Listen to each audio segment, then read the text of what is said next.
As always, Ted, kick us off. Who do you have as your winner of the weekend? It's got to be Jim Harbaugh. To be able to lose in the semifinal the way that they did and be up for all kinds of jobs, maybe Vegas. Vegas has been sniffing around, putting together some type of big offer for him. If you can lose that game, turn that into a really good NFL gig, and get out of the Michigan job, reputation intact, has to be one of the greatest accomplishments that we've seen. That would be huge for Jim Harbaugh. So I don't blame the guy right now for saying that he is wanting to get back into the NFL. You peaked, man, at Michigan. The semifinal is winning the Big Ten. That's as good as it gets. Get out now. So there's quite a few jobs open, right? So we know the Bears is going to come open. They haven't fired Nagy yet, but I would expect that Monday probably. Yeah. So by the time some people are listening to this, he's probably been fired. So you'll have Chicago open. Now, Rich, do you believe the Ryan Day to Chicago stuff? I don't know. I don't know what to believe with right. Maybe they'll hire Gruden. Gruden's coming back.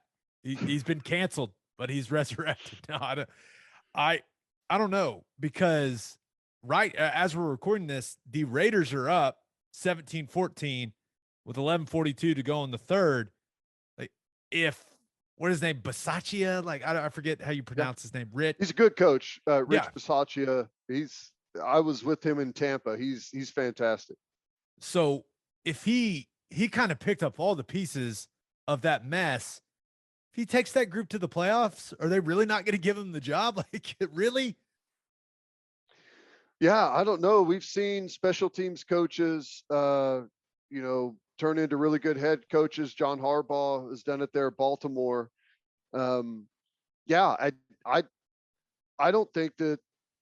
I mean, he's given a good interview right now, and the players will tell you everything kind of about that, what they think of it, and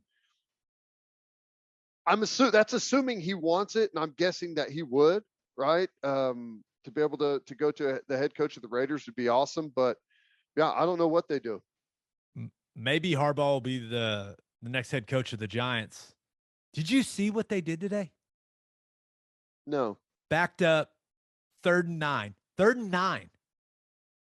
QB sneak. They ran a QB sneak on offense when it was 3rd and 9. I'm not kidding. Where were they backed up? Were they it was like one? No, it was like the 4. 3rd and 9. Oh. Interesting. Did they get it? They did not. They did not get it. I couldn't believe it. I couldn't believe it. And I think Joe Judge, after, he was like, yeah, we wanted to get some more room for the punt on 4th down. I was like, Joe Judge, that guy is, oh man. But yeah, they were playing the Washington football team. I'm looking at it right now. 4-yard line, 3rd and 9 in the second quarter, 5 minutes ago. QB sneak. You can't even make it up. What? Wow. Hey. I don't know. I've got nothing for you on that. Dude, I feel like you and I both watched a lot of football and played a lot of football. I've never seen that. Never. Okay. Who do you have as your loser? I mean, I've seen, if you're on the 1 and it's like a really dire situation in the game, I can see you trying to get more room for the punter so you can get it off and aren't worried about getting it blocked. But at that moment in the game, and from the 14 yards is almost it's like 14 to 14 and a half is a full snap for the punter. So that doesn't make it. It's no. Do you think Jake Fromm, he was playing quarterback for him today, do you think he heard that in his helmet and he was like, wait, can I get that again? Can I get it again? What? I think I heard QB sneak. That can't be right. And they were like, no, sneak it. Yeah, well, I think if you're the quarterback and they call in a sneak in that situation, you have to take that you're getting fired as soon as the season is over, right? They have that little trust in you. You just got to change the play, man. I mean, you can't, because it's all over Twitter. Isn't that it? Like, I can't hear it. I don't know. Hey, it's out. All right. Who do you have as your loser of the weekend? You know, very rarely do you see, well, I guess maybe it's more often than we'd like to see, but whenever people that are the best in the world at their craft, like, can't get out of their own way, like the wasted talent. And I'm talking about Antonio Brown. There was a stint where Antonio Brown was the best wide receiver in the NFL, and no one really cared to listen to any other suggestions. He was unbelievable. The consecutive seasons that he put together there at Pittsburgh, and since then, the guy cannot get out of his own way. It's been one disaster after another. Lucky to get on a team for, the next season or the next opportunity, his eighth chance, and you screw it up again. It's just an endless cycle, and it's frustrating because there's no telling how good the guy could have been. Yeah, it's definitely frustrating because you just, seen him up close, right? We had a joint practice against Pittsburgh when I was in Detroit, and you just watched that guy, and he was barely doing anything in practice, and you just watched him run routes, and you're like, oh my gosh, like, guy was just different, and he worked extremely hard to get to that position, right? It's not like he was a highly drafted guy or anything, but yeah, it's like discomforting to see how this is kind of progressing, or I guess you would say, devolving, declining, whatever word you want to use for Antonio Brown, especially like now going after Tom Brady, a guy that was the only reason he was in Tampa Bay in the first place, the guy that like let you stay at his house and stuff. Like I don't know. He's doing like the little media tour. He's going on podcasts, which why the hell didn't you come on ours, Antonio Brown? What the hell? But I don't know, man. Did you, the snippets I heard from that podcast, I don't know. I've never heard that podcast before, but what a bunch of gutless losers. Whenever he was saying some of the things that he was, and they were just like falling right in line with it. Oh yeah, you are the best ever. It was ridiculous. Yeah. No pushback on anything at all. Yeah, it was a little odd. Still, Antonio, if you want to come on, holler at us. We'd love to have you. Be fun. But yeah, man, there's no way he ever gets back. He's done, right? He's got to be. I don't know. I mean, he's good, but he's also getting old. Yeah, I've said that there's no way he plays, like, I think 3 or 4 times now. It just keeps happening. So I don't know. Yep. All right. If you are a whiskey or bourbon drinker, stop what you're doing. Head to your favorite liquor store and buy some Balcones products. You got to grab some of Balcones Lineage Single Malt Whiskey. It was just voted one of the top 20 whiskeys in the world by Whiskey Advocate, and you'll be shocked by how affordable it is. Also, you got to snag some of Balcones Baby Blue Corn Whiskey. It's made from the blue corn. That's the fancy corn. And that is why it has won more than 25 awards. Last but certainly not least, you got to buy some of Balcones Pot Still Bourbon. Its big flavors make it the perfect bourbon to drink year-round. In 2012, Balcones Single Malt won the Best in Glass competition, beating brands like Johnny Walker and Macallan, and became the first American distillery to win the competition. This stuff is the real deal, people. If you love great whiskey and bourbon at a great price, then Balcones products are the only way to go. The whiskey may be made in Texas, but the owners are from Oklahoma. To find a liquor store that has it, visit balconesdistilling.com and make sure you bank at First Fidelity Bank. First Fidelity Bank is a full-service financial institution based in Oklahoma with tailored solutions for all your personal and business needs. Checking accounts, saving accounts, home loans, and much more. They do it all. Whether it's online banking from your computer or mobile banking from your phone, everything is stress-free with FFB. Making mobile deposits, paying bills online, and moving money to different accounts could not be easier. First Fidelity Bank also provides free ATMs worldwide, making banking convenient wherever you are. They also give back to the community. FFB donates a total of more than $500,000 to local charities and educational foundations. Make your life easier and go bank at First Fidelity Bank. Visit ffb.com for more information. All right, for my winner of the weekend, thought about going with Cameron Smith. 34 under there in Hawaii at the Sentry to win it. 34 under. He earns $1.5 million there at Kapalua. Whoa. How about that? Whew. That's crazy. Big. Have you played that course? It is impossible. I've actually talked to, so Ben Crenshaw, this is so random, but Gentle Ben Crenshaw was the guy that designed that course. And I interviewed him on my Big 12 show. One time we were talking about golf. And I was like, in my last question, I was like, Ben, I got to ask you, just played the plantation course out there at Kapalua. What the hell, man? That was my last question to him. And he was like, oh yeah, that's a rough one. Dude's just tore it up. Cam Smith was 34 under, John Rahman second at 33 under. Like, what? People are ridiculous. Wow. Do you get is it right on, I'm assuming it's right on the water? Dude, it like, you get there's wind some holes coming you're in? like straight uphill and the wind is also blowing in your face. You're like, I want to die right now. It's like, I've never had less fun playing golf in my life than when I played that golf course. And that was before like I started getting into golf. So I'd play like once or twice a year. And I was just like, I remember I was playing with Kent Rice, who is my wife, one of my wife's family companies. Jeanette Rice is the president now of American Fidelity. I was playing with her husband, and we got through like 3 holes, and we kind of looked at each other like, we're gonna see, we're gonna keep going. Are we gonna keep going? And it was like, okay, yeah, we'll keep going. It was miserable. Well, at least you didn't play that course with like a pro, because that's whenever it's really miserable. Whenever you are playing on a course that is way out of your league, you're having a horrible day, and the person you're playing with or the people you're playing with are all like excellent golfers, and you just look like the horse's ass. Oh, let's stop talking about it. Also thought about going with TJ Watt, tied Michael Strahan's sack record, and beat a tight end and a right tackle trying to double team him. And when he did it, to get the 22.5 sacks.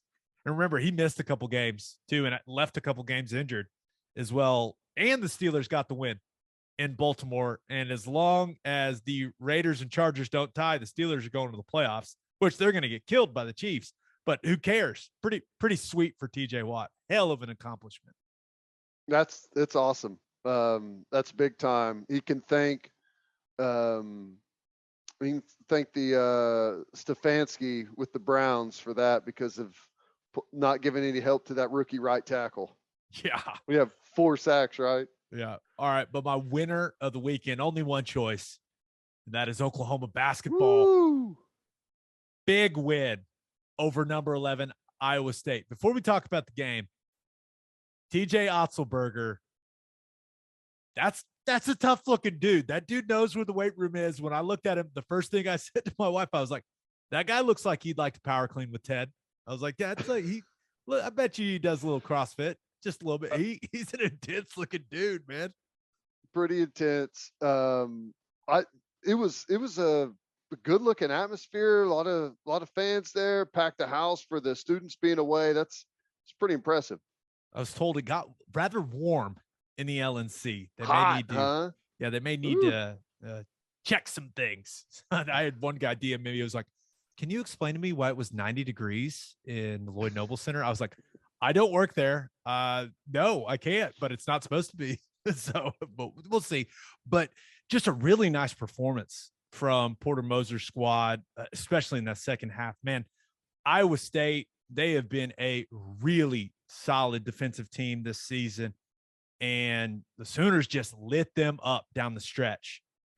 And it kind of felt like it was getting away from OU too early in that second half. And you're like, ooh, man, this isn't looking that good. Brockington had it rolling for Iowa State, but then OU just dominated the last 10 minutes of that basketball game. And I was really impressed with how they shared the basketball. I thought the passing on the offensive end was really, really crisp. Loved how balanced they were offensively. A big day from Moser Gibson. Went for 20, did a really good job of getting to the free throw line. Now, Iowa State only shot one free throw in the game, which, yeah, I'll admit that's a little odd.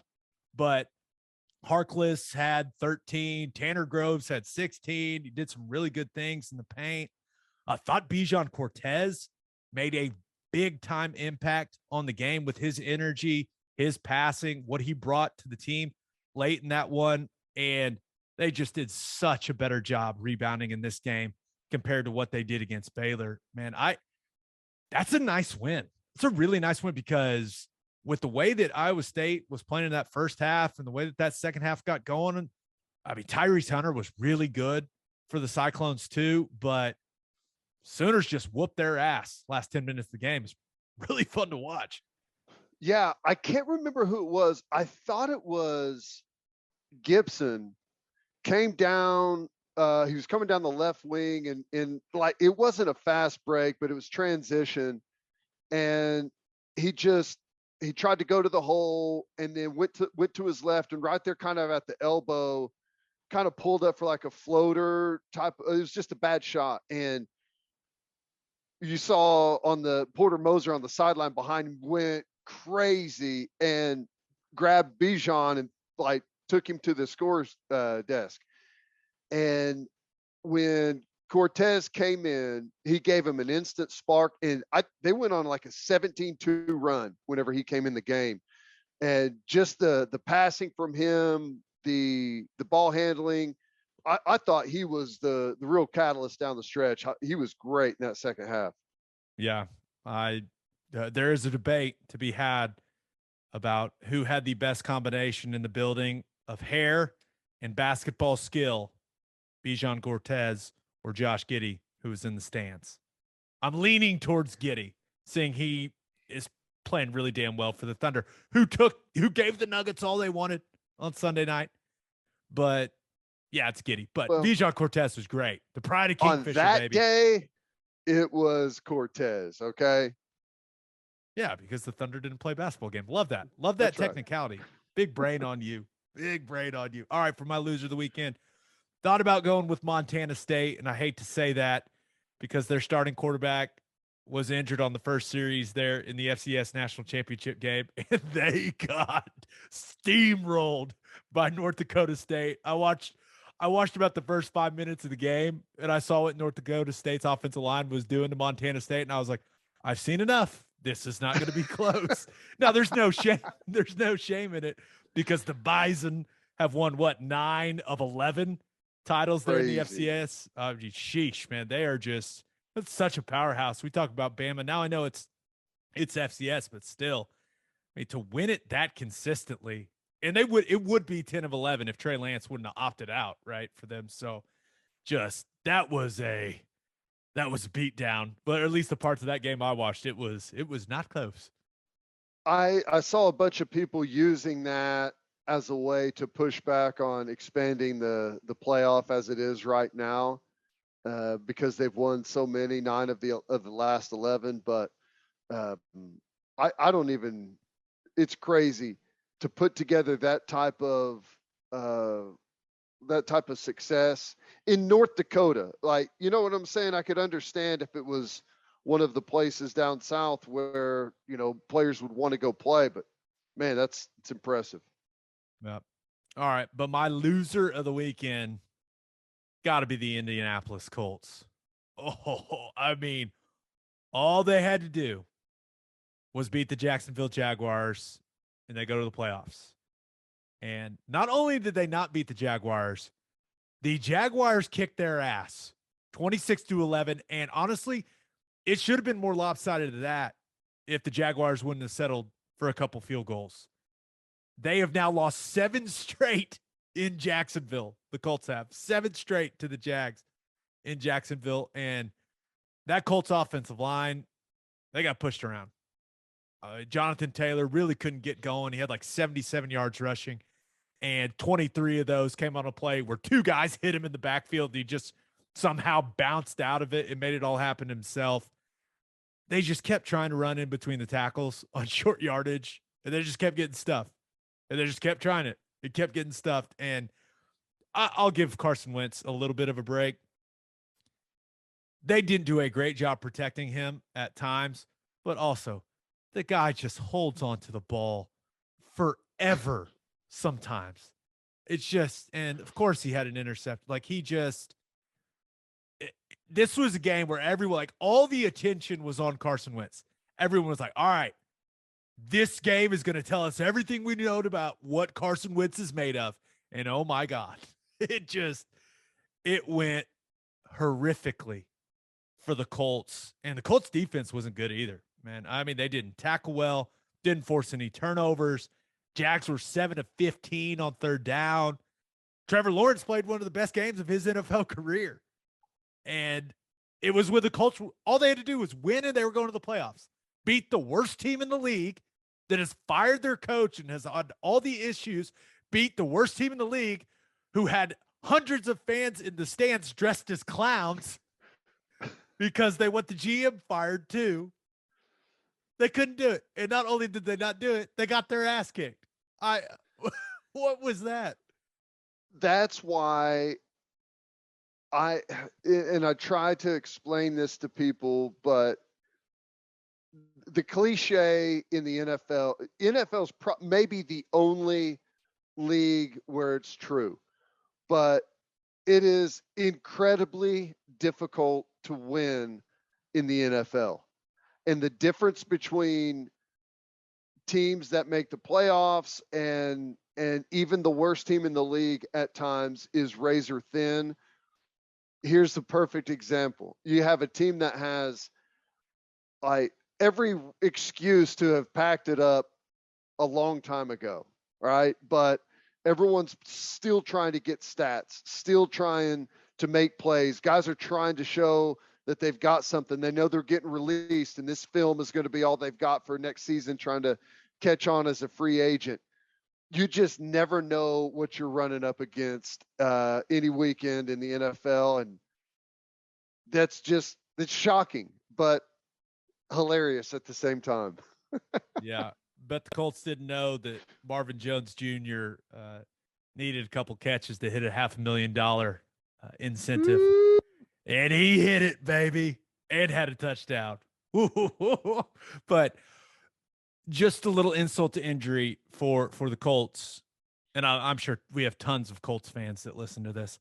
But Wentz played, you got to remember that pick for the Eagles was dependent on how much Wentz played. He played more than whatever, it was like 75% of the snaps. So the Eagles now have the Colts first round pick. So not only are you not going to the playoffs, you also played a guy so much that failed you miserably when you needed him most, that now the Eagles have your first round pick. And if you're the Jags, it's the perfect scenario because you ruin the Colts season and you still get the number 1 pick in the draft because the Lions beat the Packers. It's perfect for the Jags. The Jags just had an incredible day. Oh, that's so great. I love it. Ugh. I can't wait to see who they hire. It's going to be interesting. I mean, Trevor Lawrence, a little bit of a glimpse into the future, put together some nice moments there at the end of the season. No doubt. No doubt.